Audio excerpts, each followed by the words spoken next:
शिवसेना उद्धव बाळासाहेब ठाकरे गटाच्या माजी नगरसेविका रागिणी बेरीशेट्टी यांनी कार्यकर्त्यांसह भाजपमध्ये प्रवेश केलाय. भाजपचे जिल्हाध्यक्ष संजय वाघोले यांच्या पुढाकाराने आमदार संजय केळकर, आमदार निरंजन डावखरे यांच्या उपस्थितीत आज प्रवेश सोहळा पार पडला. शिवसेना उद्धव बाळासाहेब ठाकरे गटाकडून संघटनात्मक मजबूतीसाठी रविवारी सायंकाळी आयोजित केले असतानाच भाजपनं दुपारीच उभाटा गटाला धक्का दिलाय. ठाणे महापालिकेच्या प्रभाग क्रमांक 5 मधील शिवसेनेच्या नगरसेविका म्हणून रागिणी बेरीशेट्टी निवडून आल्या होत्या. शिवसेनेतील फुटीनंतर त्यांनी उभाटा गटाबरोबर राहणं पसंत केलं होतं, तर त्यांचे पती भास्कर बेरीशेट्टी हे ओळा माजिवडा विधानसभा मतदारसंघाचे उपशहर प्रमुख म्हणून कार्यरत होते. बेरीशेट्टी यांच्यासह युवासेनेचे ओळा माजिवडा चिटणीस सागर बेरीशेट्टी यांच्यासह असंख्य कार्यकर्त्यांनी भाजपमध्ये प्रवेश केलाय. भाजपचे जिल्हाध्यक्ष संजय वाघोले यांनी बेरीशेट्टी यांच्या भाजप प्रवेशासाठी पुढाकार घेतला होता. यापूर्वी 2012 मध्ये रागिणी बेरीशेट्टी यांनी भाजपच्या उमेदवारीवर महापालिका निवडणूक लढवली होती, मात्र त्यांना कमी मताधिक्यानं पराभव पत्करावा लागला होता. वर्तकनगर, शिवाईनगर, वसंत विहार परिसरात नगरसेवक पदाबरोबरच सामाजिक संस्थेच्या माध्यमातून बेरीशेट्टी दाम्पत्यानं विविध उपक्रम राबवलेत. भाजपचे जिल्हाध्यक्ष संजय वाघोले, आमदार संजय केळकर, निरंजन डावखरे यांनी सर्वांचं स्वागत केलं, तसंच त्यांना शुभेच्छाही दिल्या. यावेळी पक्षानं दिलेली जबाबदारी प्रामाणिकपणे पाडून भाजपच्या संघटनात्मक मजबूतीसाठी कार्य करणार असल्याचं भास्कर बेरीशेट्टी यांनी आपल्या मनोगतात व्यक्त केलं. यावेळी भाजपचे प्रदेश कार्यकारिणी सदस्य सीताराम राणे, माजी उपमहापौर मुकेश मोकाशी, भाजपच्या कामगार प्रकोष्ठचे जिल्हाध्यक्ष राकेश चौगुले, वर्तकनगर मंडल अध्यक्ष संतोष जयस्वाल आदीही व्यासपीठावर उपस्थित होते.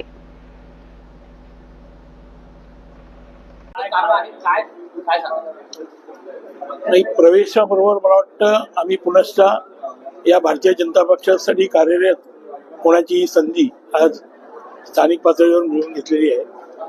उभाटामध्ये असताना 2 निवडणुका आम्ही आमच्या डोळ्याने पाहिल्या होत्या, खासदारकीची निवडणूक, आमदारकीची निवडणूक. या दोन्ही निवडणुकांमध्ये एक अनुभव असा मिळाला की एक जे व्यवस्थापन लागतं निवडणुकीचं, त्याच्या प्रकारचं व्यवस्थापन या ठाण्यामध्ये आम्हाला कुठेही दिसून आलं नाही.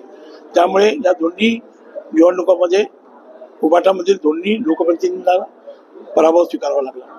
आणि विधानसभेच्या खास करून निवडणुकीत जर पाहिलं तर मुख्यमंत्री महोदय देवेंद्रजी फडणवीस साहेब यांचं जे एक नेतृत्व होतं, ते नेतृत्व खरोखरच कौतुकास्पद होतं. आणि त्या नेतृत्वामुळेच मला वाटते आज विधानसभेच्या निवडणुकीमध्ये भारतीय जनता पार्टीला भरघोस यश मिळालं. त्यातूनच हिंदुत्ववादी हा विचार तर मनाशी आम्ही बाळगलेलाच आहे. त्यामुळे हिंदुत्ववादी विचारातून आम्ही आज या पक्षामध्ये पुन्हा एकदा भारतीय जनता पक्षामध्ये कार्यरत झालो.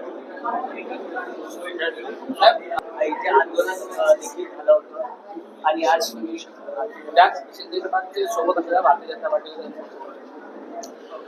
नाही, याचं कसं असतं, शिंदे गटात असताना काही अंतर्गत मतभेद होते. आता त्या अंतर्गत मतभेदांना नेहमीच समोर आणण्यापेक्षा कुठेतरी त्याचा शेवट करायचा या उद्देशाने आम्ही त्यावेळी तो एक निर्णय घेतला होता. परंतु त्या निर्णयातून पण जेव्हा आता आम्हाला वाटतंय की आता शेवटी बघा, जनतेची सेवा करायची आहे, लोकप्रतिनिधी म्हणून जर काम करायचं असेल तर एक सत्तेची ताकदही लागते आपल्याबरोबर. आणि जनतेची जर खऱ्या अर्थाने सेवा करायची असेल तर सत्तेची ताकद पाहिजे. त्या संकल्पनेतून आम्ही पुन्हा एकदा भारतीय जनता पक्षामध्ये या ठिकाणी कार्यरत झालो.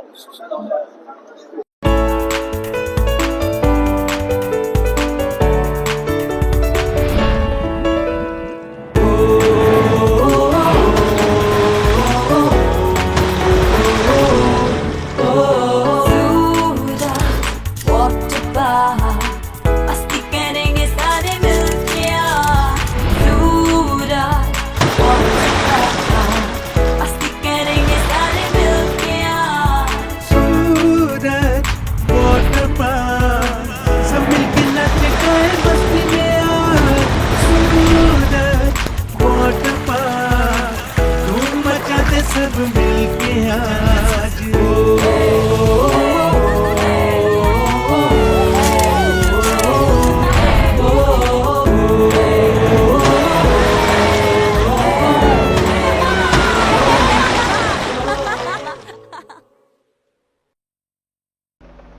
एकनाथ शिंदे हे आमचे सहकारी होते. त्यांच्या सुखदुःखात आम्ही सहभागी झालो होतो. त्यांना आम्ही अनेक गोष्टी समजावून सांगितल्या होत्या. मोदी शहा हातात बेड्या घालून घेऊन जाणार नाहीत, परंतु शरीर वाघाचं आणि काळीज उंदराचं. त्यामुळे माणूस काय करणार असा टोला खासदार संजय राऊत यांनी शिंदे यांना लगावलाय. नरेंद्र मोदी आणि अमित शहा यांना शिवसेना फोडलेली हवी होती, त्यांचं ते स्वप्न होतं. त्यामुळे त्यांनी घाबरट लोकांना हाताशी धरून पक्ष फोडल्याचा आरोपही राऊत यांनी केला. शिवसेना ठाकरे गटाचा कार्यकर्ता सुसंवाद मेळावा आज रविवारपासून ठाण्यात सुरू झालाय. या मेळाव्यापूर्वी ठाकरे आणि शिंदे गटामध्ये तुफान राडा झाला. संजय राऊत यांनी काल सायंकाळी कार्यकर्त्यांना संबोधित केलं. यावेळी त्यांनी शिंदे गटावर टीका केली. मोहिमेची पहिली स्वारी ठाण्यावर केलीये. टेंभी नाक्यावर दिवंगत आनंद दिघे यांच्या पुतळ्याला अभिवादन करण्यासाठी आलो होतो. तिथेच समोर आनंद आश्रम होता, परंतु आता ते आनंद आश्रम नाही. काही लोक तेथून बाहेर आले, त्यात महिला जास्त होत्या, कारण गद्दारांना महिला पुढे करायची सवय आहे. आमच्या विरोधात घोषणा करतात. आम्ही काय तुमच्या बापाचे खातो का, अशी टीकाही त्यांनी शिंदे गटावर केली. आज तुम्ही निवडणुका जिंकला आहात, परंतु ही जिंकलेली तुमची शेवटची निवडणूक आहे. आपल्या शिवसेनेच्या विजयाची सुरुवात ठाण्यातूनच झाली होती. आता नवा इतिहास ठाण्यातूनच लिहिला जाणार असल्याचंही राऊत यांनी सांगितलं.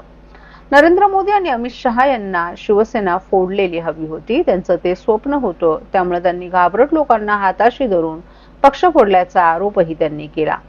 दाढीला हलक्यात घेऊ नका म्हणतात, परंतु आम्ही तुम्हाला हलक्यातच घेतो, अशी टीका देखील त्यांनी एकनाथ शिंदे यांच्यावर केली.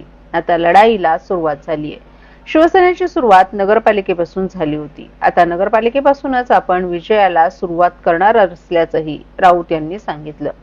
या मेळाव्यास ठाकरे गटाचे नेते अरविंद सावंत, विनायक राऊत, अंबादास दानवे, राजन विचारे, सुनील प्रभू, अनंत गीते, चंद्रकांत खैरे, अनिल देसाई यांच्यासह महत्वाचे नेतेही उपस्थित होते.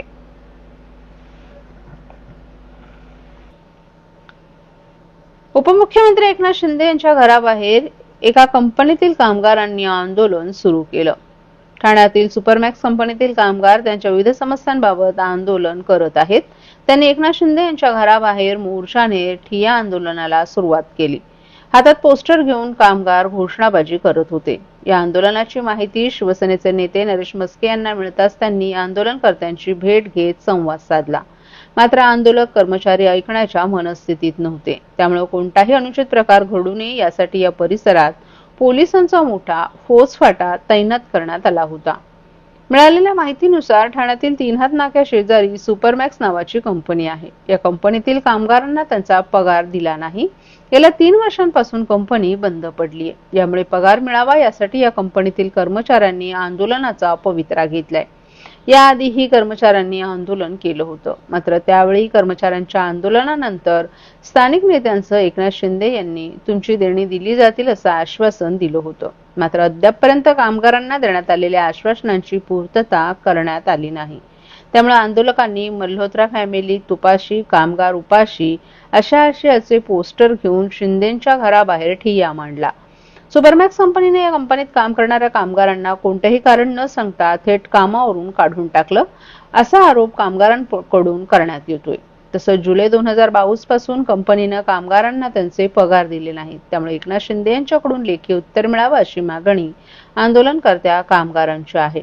घटनास्थळी शिवसेनेचे नेते नरेश मस्के यांनी जात त्यांनी आंदोलकांशी चर्चा करत संवाद साधला. यावेळी त्यांनी हा विषय न्यायालयात असल्याचं सांगत त्या आंदोलनकर्त्यांची समजूत काढण्याचा प्रयत्न करत होते. मात्र आंदोलक आपल्या भूमिकेवर ठाम होते. सकुटुंब याच्यासाठी आता आम्ही सगळं करून म्हणजे साहेबांची भेट घेतल्यानंतर लिगली जे आम्हाला प्रोसेस करायला सांगितली होती ती सगळी प्रोसेस 2 महिने आम्ही करतोय. त्याच्यामध्ये काय NCDT मध्ये जी कंपनी गेली त्याच्या RP बरोबर मीटिंग लावण्यासाठी आमचे जे प्रयत्न आमचे सुरू आहेत त्यातून काहीच मार्ग निघत नाही. आता शेवटचा पर्याय म्हणून आम्ही सगळ्या घरातल्या लोकांना बोलवून जोपर्यंत मार्ग निघत नाही तोपर्यंत आम्ही आज हलणार नाही. शिंदे साहेबांनी आम्हाला काहीतरी लेखी द्यावं किंवा नुसती आश्वासन, लोक आमच्यावर विश्वास ठेवत नाहीत. त्यांच्याबरोबर बोलताना आमच्या 5 महिला पण आज असणार आहेत. कारण कामगारांचं असं म्हणणं आहे हे जे पुढे जाणारी लोक आहेत ते काय आतमध्ये आश्वास देऊन परत येतात. तर आम्हाला आता आम्ही पण कंटाळलो. आम्ही आता डेडलाईन द्यायचं ठरवलेलं आहे. 31 मार्च 2025 पर्यंत आमच्या सुपरमॅक्स कामगारांचा कुठल्याही परिस्थितीत निकाल लावावा, हेच आमचं मागणं आहे. जोपर्यंत होत नाही तोपर्यंत आम्ही आता आज आश्वासन जे काही गोष्टी होतील त्या आज साहेबांनी भेटल्याशिवाय आम्ही इथनं निघणार नाही. कोणकोणते विषय प्रलंबित आहेत? मागेही 2 वेळा भेटी घेतल्या. प्रलंबित असे आहेत की कंपनी या मल्होत्रा फॅमिली या आणि युनियननी धरून षडयंत्र करून कंपनीला एका वेंडरला पकडून एनसीटी मध्ये कंपनी घालवली, म्हणजे सेंट्रल गव्हर्नमेंटच्या ताब्यात. सेंट्रल गव्हर्नमेंटच्या ताब्यात गेल्यावर कुठलाही डिसिजन घेता येत नाही.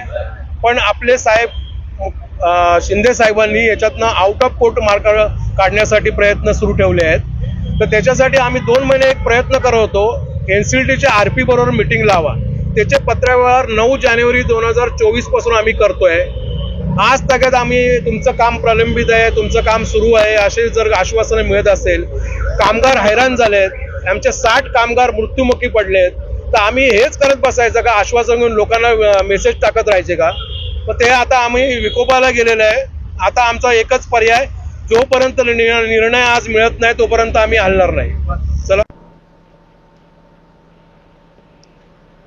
आठवड्याच्या पहिल्याच दिवशी मुंबईच्या दिशेने जाणाऱ्या चाकरमान्यांना प्रचंड वाहतूक कोंडीचा सामना करावा लागला. मुलुंडजवळ ईस्टर्न एक्सप्रेस हायवेवर 2 डंपरच्या अपघातामुळे वाहतूक ठप्प झाली होती. 1 तासाभरापासून वाहनांच्या या ठिकाणी लांबच लांब रांगा लागल्या होत्या. ठाणे ते मुलुंड आणि ऐरोली मार्गे मुंबईच्या दिशेने जाणारी वाहनं या वाहतूक कोंडीत अडकली होती. वाहतूक विभागाकडून दोन्ही डंपर बाजूला करण्याचं काम सुरू करण्यात आलं होतं. मात्र यामुळे प्रवाशांना प्रचंड मनस्ताप सहन करावा लागला. याशिवाय सिग्नल यंत्रणा आणि काही वाहनं बंद पडल्यानं कोंडीत अधिकच वाढ झाली. ही वाहतूक सुरळीत करण्यासाठी ठाणे आणि मुंबई वाहतूक विभागाचे कर्मचारी प्रयत्नशील होते. मात्र मोठ्या प्रमाणावर वाहनांच्या संख्येमुळे कोंडी सोडवण्यात अडचणी येत होत्या. कामावर आणि अन्य ठिकाणी जाणाऱ्या नागरिकांना याचा मोठा फटका बसला. वाहन चालकांनी वैकल्पिक मार्गांचा वापर करण्याचं आवाहन वाहतूक पोलिसांकडून करण्यात आलं होतं. महाराष्ट्रातील भगिनींना आधार देणारी राज्य शासनाची मुख्यमंत्री माझी लाडकी बहीण योजना. या योजनेअंतर्गत अल्प उत्पन्न गटातील 21 ते 65 वयोगटाच्या भगिनींना मिळणार दरमहा 1500 रुपयाची मदत. अर्ज करण्यासाठी 31 ऑगस्ट 2024 पर्यंत मुदतवाढ. कुटुंबाचं वार्षिक उत्पन्न 2.5 लाख रुपयांपेक्षा कमी असलेल्या महिला पात्र. कुटुंबाकडे पिवळं किंवा केशरी रेशन कार्ड असल्यास उत्पन्नाचा दाखला आवश्यक नाही. पांढरं रेशन कार्ड असेल किंवा रेशन कार्ड नसेल तर कुटुंबाचं वार्षिक उत्पन्न 2.5 लाखांपेक्षा कमी असल्याचा दाखला आवश्यक. योजनेसाठीचा ऑनलाईन अर्ज नारी शक्ती दूत ऍप वरून किंवा पोर्टलवर भरता येईल. ज्या भगिनींना ऑनलाईन अर्ज भरता येत नसेल त्यांच्यासाठी अंगणवाडी, ग्रामपंचायत, वॉर्ड ऑफिस, सेतू सुविधा केंद्रामध्ये किंवा आशाताई बचत गटाच्या CRP यांची मदत उपलब्ध. आता आपल्याला अभिमानानं म्हणता येईल, सुखी आणि सुरक्षित आहे माझी लाडकी बहीण.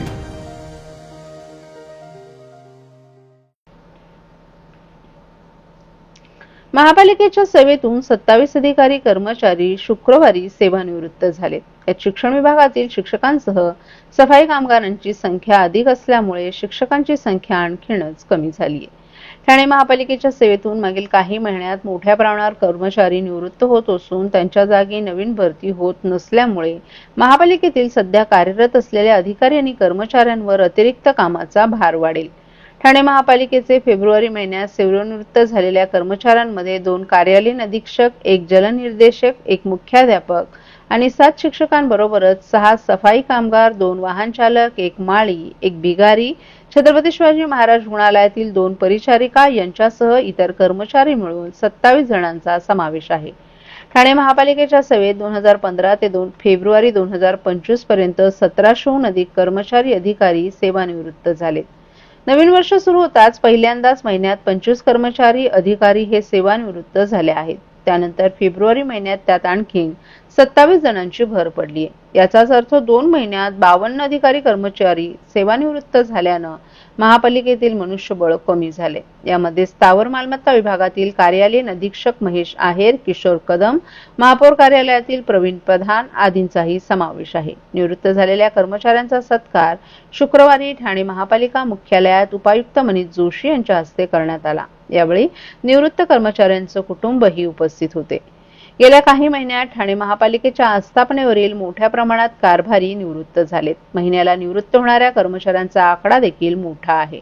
दुसरीकडे ठाणे महापालिकेत नवीन भरती देखील रखडली असल्यानं अधिकारी आणि कर्मचाऱ्यांवर कामाचा अतिरिक्त ताण पडत असल्यानं पालिका प्रशासन नवीन भरती प्रक्रिया कधी राबवणार याकडे सर्वांचं लक्ष लागले.